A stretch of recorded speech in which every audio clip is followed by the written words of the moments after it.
What gives a person the strength to keep going when everything has been taken from them? When freedom, dignity, and even the hope of tomorrow are stripped away? Viktor Frankl faced this question not as a philosopher in a quiet study, but as a prisoner inside the Nazi concentration camps. His book, Man's Search for Meaning, is not simply a memoir. It is a testament to the resilience of the human spirit and an answer to the deepest questions of existence. Why live and how to live when life becomes unbearable? The story begins with transport trains pulling into Auschwitz, the gates marked with iron words promising false freedom. Prisoners step down, broken from the journey, clutching the last remnants of their former lives. In that moment, each faced the first and most brutal selection left, meant death in the gas chambers, meant slavery in the camps. Frankl, a young psychiatrist from Vienna, found himself stripped of family, possessions, and identity. Yet as the days unfolded, he began to see that survival depended less on physical strength and more on the inner life on meaning. Inside the camp, time did not move forward in the way it once had. Days blurred into nights, and suffering was constant. Hunger gnawed, cold pierced, beatings fell without reason. People wasted away not just in body but in spirit. Many gave up, collapsing in the snow or turning their faces to the wall, unwilling to rise for roll call. Frankl observed that those who lost sight of a reason to endure often died more quickly. But those who carried even a fragile thread of meaning, whether love for a person, devotion to a task, or faith in a future could bear the unimaginable. Frankl himself clung to two visions that sustained him. One was the hope of reuniting with his wife, whose fate he did not know, but whose image gave him strength. The other was the book he had been writing before his arrest, a manuscript destroyed upon entering the camp. He resolved to reconstruct it in his mind, word by word, as if each thought were a defiance against despair. These acts were not grand or dramatic. They were quiet revolutions of the soul, proof that freedom remained even when all else was gone. The camps revealed a brutal truth. Suffering strips away illusions and shows what a person is made of. Frankl saw some prisoners become cruel, stealing bread or betraying others for survival. Yet he also saw acts of astonishing humanity, a man giving his last crust of bread, a prisoner comforting another in the freezing dark. In these moments, Frankl recognized that the ultimate freedom is not whether one suffers, but how one chooses to face suffering.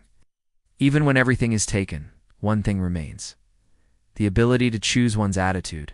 This insight became the heartbeat of Frankl's philosophy, which he later called logotherapy. At its core is a radical claim. Human beings are not primarily driven by pleasure or power, but by meaning. If a person has a why to live, they can endure almost anyhow. Meaning can take many forms. It can be found in love, in work, in creativity, in responsibility, in faith, or even in suffering itself when it is faced with courage. What destroys a person is not suffering, but suffering without purpose. Consider the image Frankl gives. Prisoners marching through snow, whipped forward by guards, starving and half-dead. In that misery, he imagines his wife's face, tender, alive, radiant. She's not physically present, but in that moment she is more real than the guards and the pain. Through love, he transcends the horror around him. He learns that even in a place designed to erase humanity, meaning can still be discovered in the invisible world of spirit.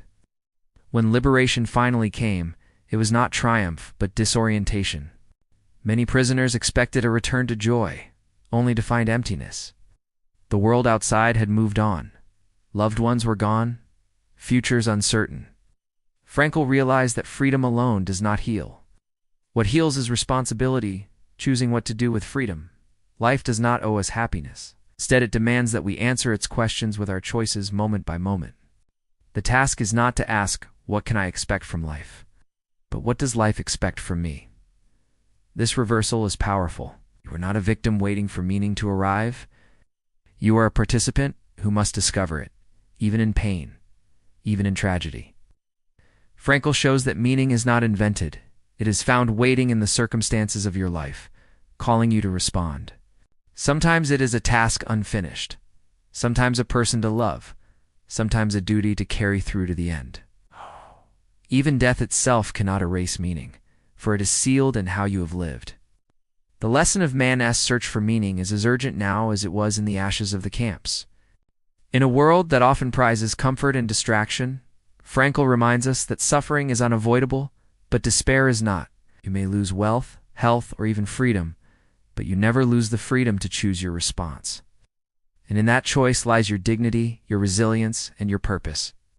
So ask yourself, what is the meaning that sustains you?